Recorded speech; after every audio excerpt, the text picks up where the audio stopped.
감사합니다. 문조일 융성인님의 수행법회에 참여해 주셔서 감사합니다.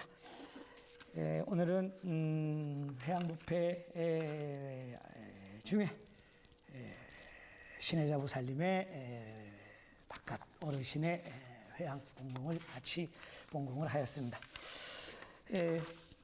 금년도 동기참여도 이제 벌써 22일째인데 이제 뭐 거의 오늘부터 이제 설 연휴에 들어가죠. 그래서 연휴 끝나면은 뭐 이제 동기참여도 2, 3일밖에 남지 않아서 이제 다 끝났다. 이제 이러한 느낌입니다만, 그래서 일단 내일부터는 이제 연휴니까 쉬는 날은 아침에 법문하고 낮에는 저기 중계는 유튜브 중계는 안 하는 것으로 아침에 하고 법문 아침에 해놓은 거 또 올려놓을 테니까 참여를 못 하시는 분들은 나중에 또 봐주시면 감사하겠습니다.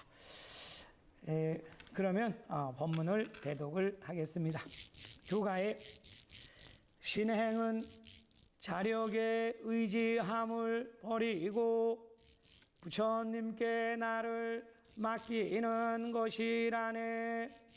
신행은 자력에 의지함을 버리고 부처님께 나를 맡기는 것이라네. 계도일선성인의 교가입니다.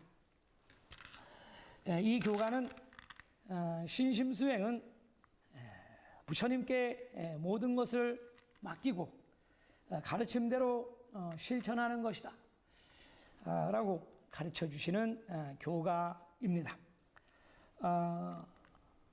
어제도 일체 파경에 그 몸을 맡기고 그 몸과 같이 수행하면 법문을 배독을 했습니다만,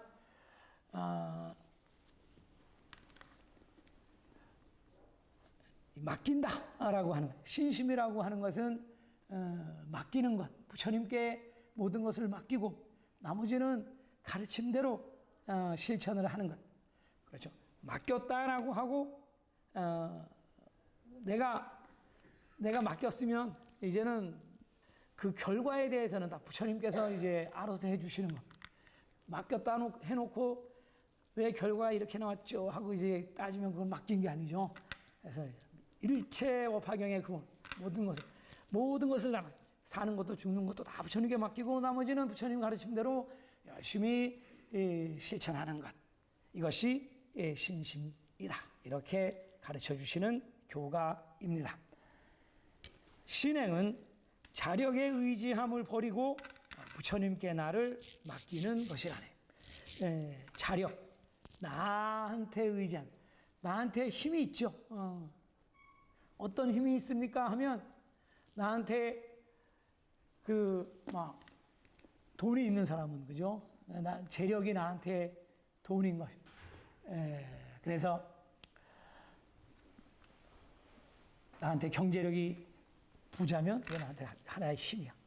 그런데 그게 없는 사람도 많죠. 그래도 또 나한테 힘이 어떤 힘이 있냐 그러면 나한테 체력도 있고 젊으신 분들은 또 능력도 있고 여러 가지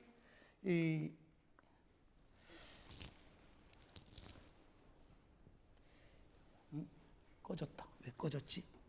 그게 아니라 이게 꺼졌어요. 배터리가 다 된 것 같은데. 잠깐만요. 배터리가 다 됐다. 근데 이거는 됐어요. 오늘은 이거는 아까 이제 교가까지 컴퓨터를 바꿨더니 이게 마음대로 잘 안 돼. 이제 놔두면 돼 그냥. 꺼져버렸다. 그래서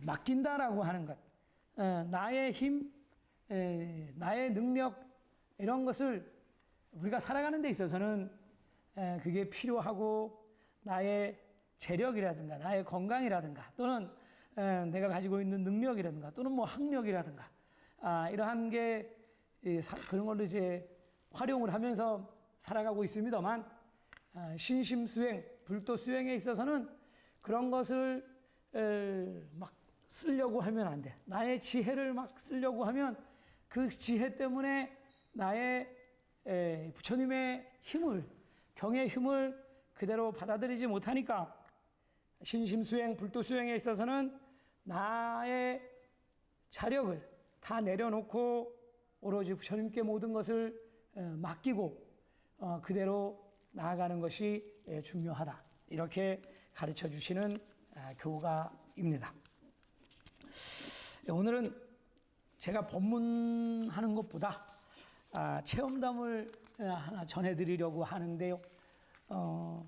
이 내용이 좀 길어가지고 나중에 저 뒤에다가도 프린트를 해놓은 게 있으니까 한번 보시고 싶은 분들은 또 가져가서 보셔도 되겠습니다.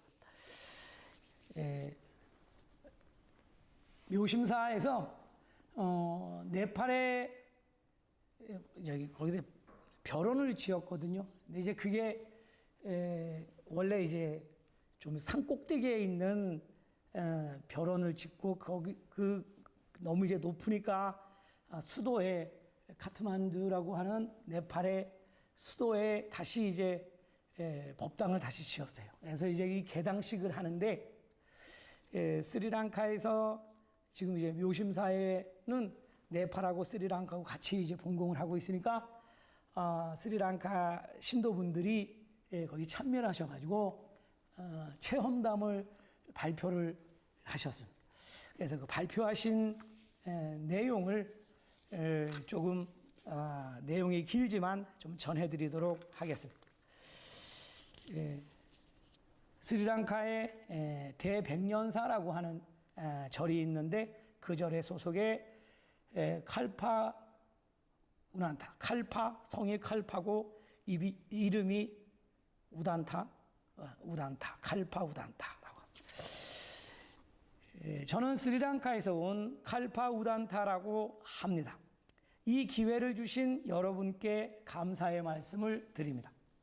제가 언어를 잘 구사하지 못해 죄송합니다. 저는 네팔어도 힌디어도 모르고 네팔에 와서 이제 말씀하시는 거니까 영어도 조금밖에 할 줄 모르면, 하지만 한 가지 언어에 대해서는 잘 알고 있습니다. 그 언어를 18년 이상 입으로 불러왔습니다. 그것은 7글자로 이루어진 언어입니다. 그 말은 나무묘호랭개교입니다. 이제부터 말씀드릴 것은 제 인생의 실화입니다. 저는 지금 38살입니다. 저는 스리랑카의 시골에서 태어났습니다. 매우 가난한 마을이었습니다. 그 고향 마을에서는 별점을 매우 신봉했습니다. 마을의 승려는 제가 매우 불운한 운세 아래 태어났다고 말하며 부모님께 저를 마을에서 떠나게 하라고 조언을 했습니다. 그 후 부모님은 저를 데리고 스리랑카의 수도 콜롬보로 이사를 갔습니다. 이 스리랑카는 불교 국가인데요. 소승불교를 믿는데 여기도 승려들이 좀 점도 보고 막 그러나 봅니다. 우리나라 불교도 보통 이제 일반 스님들이 사주팔자 보고 이제 그런 사람들이 많이 있습니다만, 이제 그건 불교가 아니고요. 어떠한 그 하나의 상술, 자신의 밥벌이를 위해서 활용하는 것이다, 이렇게 생각을 하는데, 제가 콜롬보에 있는 본문불립종 센터에 처음으로 참여한 것은 20살 때였습니다. 그때까지 20년 동안 저희 가족은 7곳이나 되는 셋집을 전전했습니다. 그것은 집세를 낼 수 없었기 때문입니다. 언제나 거처를 구하면 그곳에서 2, 3개월을 지내고 집세를 내지 못해 쫓겨나는 것이 일상이었습니다. 어릴 적 학교를 다닐 때 저는 1년에 교복이 2벌밖에 없었던 기억이 납니다. 한 벌은 국가에서 지급받은 것이었고 또 한 벌은 친척에게서 물려받은 것이었습니다. 펜도 노트도 없어서 항상 사촌이 쓰던 것을 빌려 사용했습니다.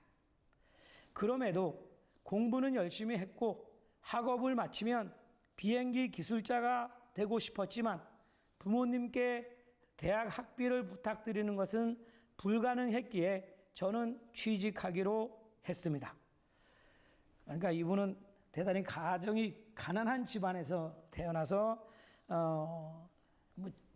스리랑카는 우리나라의 한 70년대 정도 지금도 말이죠. 그 정도의 수준, 경제 수준이 굉장히 낮죠. 오랫동안 내전이 있어가지고 그게 이제 정리가 된 지 한 10몇 년 정도 해서 경제적으로 굉장히 이제 어려웠는데 그 중에서도 아주 어려운 그런 청소년기를 보냈다. 이제 그런 내용입니다.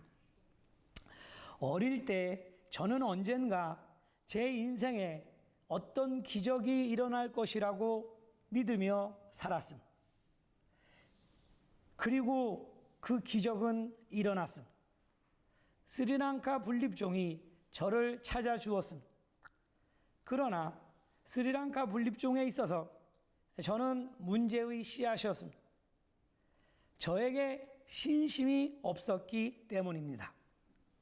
하지만 스리랑카 분립종은 그런 저를 인내심을 갖고 지켜봐 주셨습니다. 이렇게 해서 제 인생에 새로운 막이 열렸습니다. 제가 한 일이라고는 매일 아침과 저녁에 나우미오 호랭개교 나우미오 호랭개교라고 구창을 올린 것 뿐입니다. 그리고 본조님께 더 나은 인생을 주시기를 간청드렸습니다. 그러자 기적이 일어났습니다.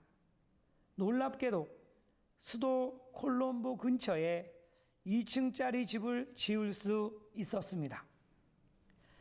일을 시작하고 처음 2, 3년은 통근에 버스나 기차 등 대중교통을 이용했습니다. 그 후 오토바이를 샀고 다음으로 작은 차를, 그 다음에는 조금 더 큰 소형차를, 나아가 최신 하이브리드 자동차를 구입했습니다. 대학 공부도 다시 시작했습니다. 영국 대학의 학위를 3개 취득하고 국제인증 트레이너 자격을 얻었으며 경영관리 분야에서 대학원 학위를 취득했습니다. 그리고 지금은 경영학 석사 MBA 과정을 수강하고 있습니다. 이게 이 스리랑카는 영국의 식민지였거든요. 그래서 영국의 그런 영향권이라든가 지금도 그런 그 상류층은 거의 다 그 영국의 영향을 괜히 많이 받고 있다. 이제 그런 현상이죠. 이 시기의 제 인생은 순풍에 돛을 단 듯 했습니다. 결혼을 했고 귀여운 아들도 얻었으며 모든 것이 순조로웠습니다. 그 무렵 저는 스리랑카 분립종 창립 20주년 기념봉공을 위해 봉공하고 있었습니다.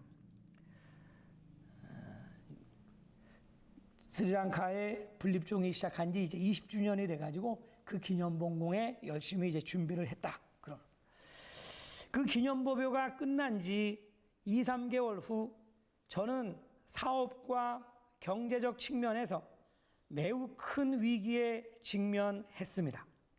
우선 제가 가장 좋아했던 하이브리드 자동차를 잃었습니다. 사업에서는 점유율을 잃었고 수백만 엔 규모의 큰 빚을 지게 되었습니다. 그때 저는 아들 우유를 살 돈조차 없었습니다. 금융업자들이 매일 집에 찾아와 돈을 갚으라고 요구했습니다. 그 전까지 자동차로 다니던 길을 걸어 다녀야 했습니다. 그 모습을 본 사람들은 저를 비웃으며 말했습니다. 갈파는 이제 끝났다고요. 그러나 저는 언제나 이것은 부처님께서 주시는 메시지다라고 생각했습니다. 저는 다시 한번 열정을 담아 구창을 하고 더 많은 봉공을 하기 시작했습니다.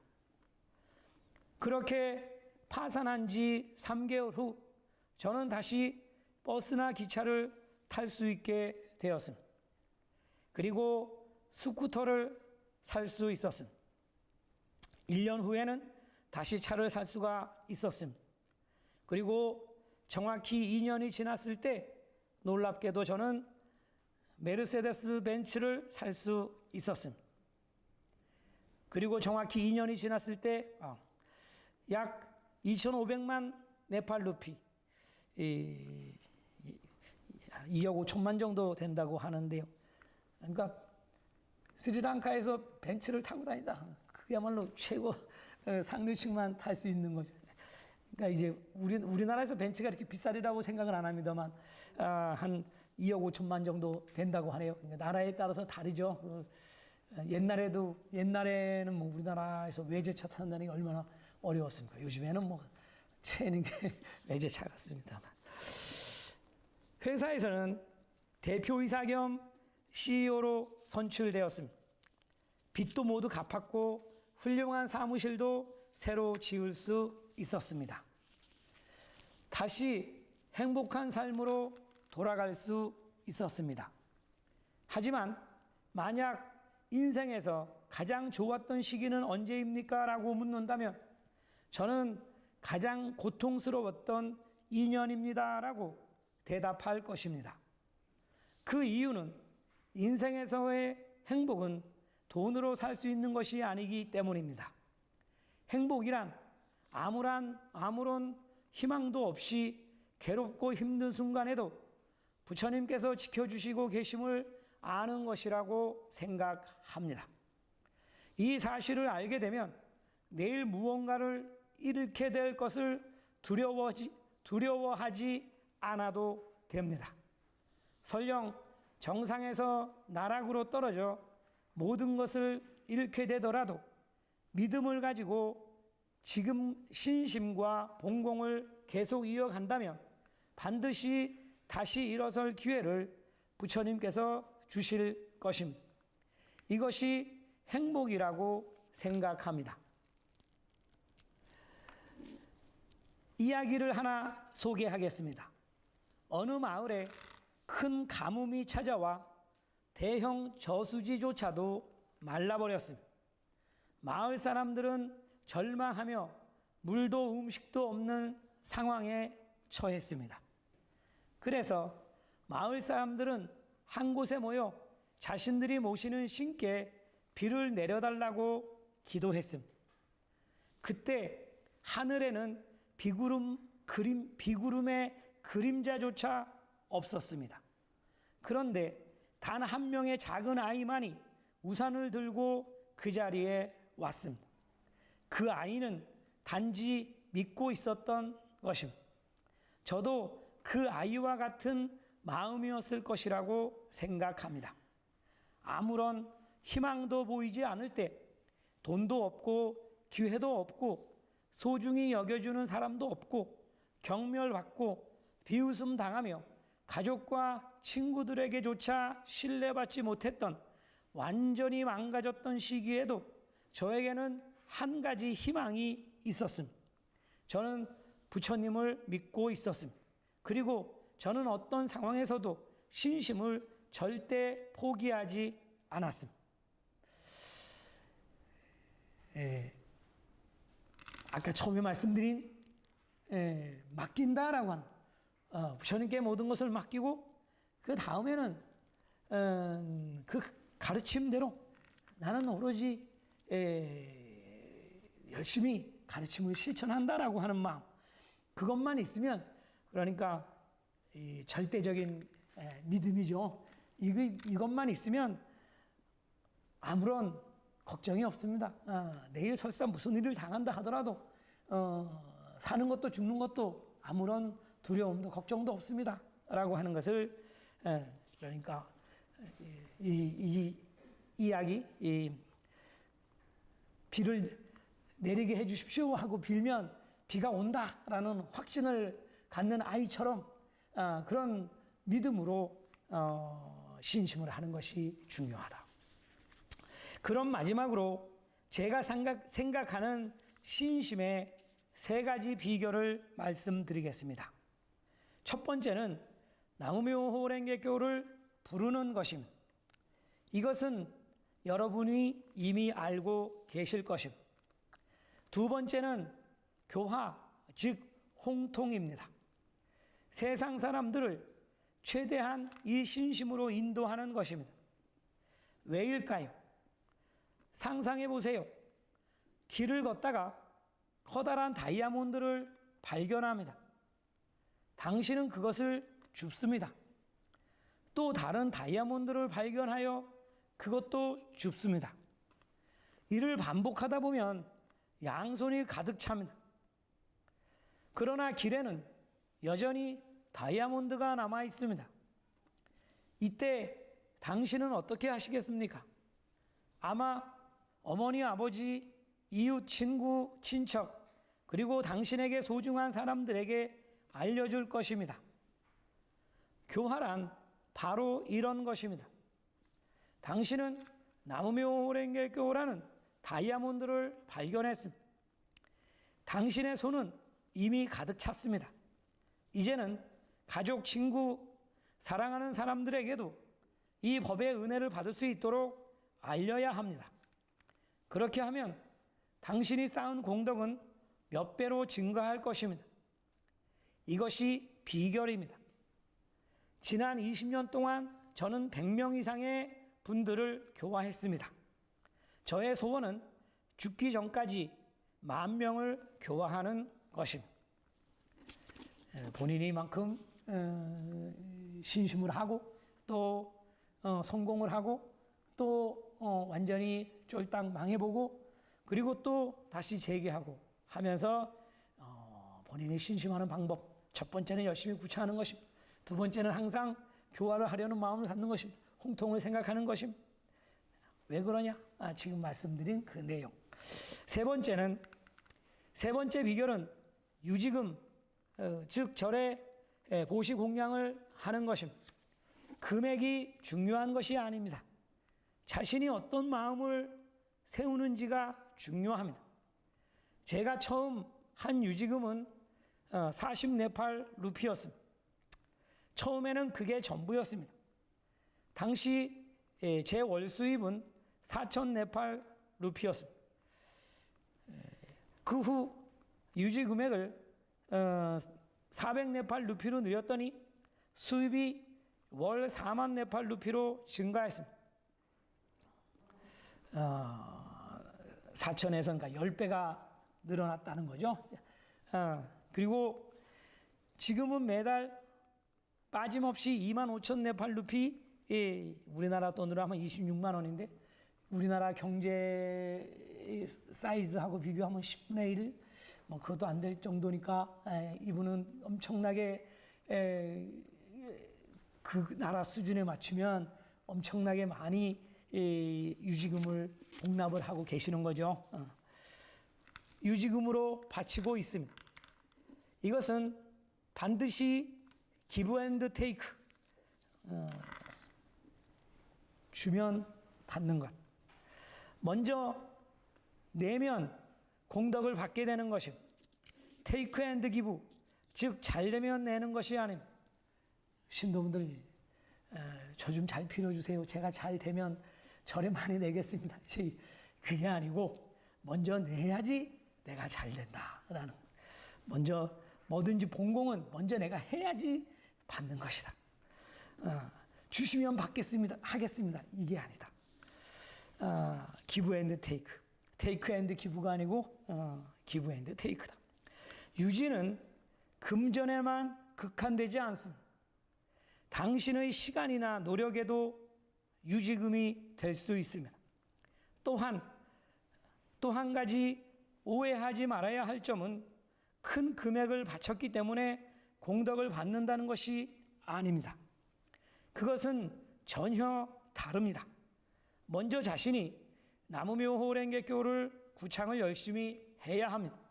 그리고 다른 사람에게도 권하며 또 유지금 본공도 열심히 합니다. 구창, 홍통, 유지금 이 세 가지가 비결입니다. 이 사이클이 중요합니다. 만약 제로에서 히어로로 아무것도 없는 무일푼이 히어로, 영웅이 되고 싶다면, 아무것도 아닌 자신이 무언가가 되고 싶다면 이 분립신심을 계속 이어가십시오. 마지막으로 감히 한 가지 질문을 드리며 마무리하고자 합니다. 제가 할 수 있었다면 왜 당신은 못하겠습니까? 감사합니다. 라고 이분이 네팔에 가서 네팔에 있는 신도분들 앞에서 본인의 체험담을 발표하신 내용입니다. 한번 딱 들어서 내용을 다 이해하시기는 좀 어려움이 있겠습니다만 뒤에 프린트 만들어 놨으니까 나중에 한번 천천히 읽어보시면 좋겠습니다. 마지막으로 개도성인 지남의 말씀 배독을 하고 마치도록 하겠습니다. 지남의 말씀에 상자 속 쥐가 바퀴를 돌리는 것과 같다. 법화경의 행자는 이번 생에서 마음을 굳게 정하라 라고 다람쥐 쳇바퀴 돌듯이 이런 말이 있죠. 우리의 인생 그저 매일매일의 일상생활 속에서 나의 생활 그것만으로 일생을 끝마칠 수도 있다. 우리는 나의 힘, 자력에 의지하지 않고 부처님께 모든 것을 맡기고 법화경의 행자는 이번 세상에 반드시 공덕을 많이 쌓아서 반드시 부처가 된다고 하는 성불의 적광참배를 한다고 하는 그 각오를 그 결심을 그 소원을 확고하게 해서 마음을 굳게 해서 이번 생에 꼭 그 원을 이루어야 한다 이렇게 가르쳐 주시는 오늘의 교가 본문 말씀입니다. 교가의 신행은 자력에 의지함을 버리고 부처님께 나를 맡기는 것이라네. 보문 발품 소현상행 소전본이나 하중에 나우묘호랭개교 나우묘호랭개교 나우묘호랭개교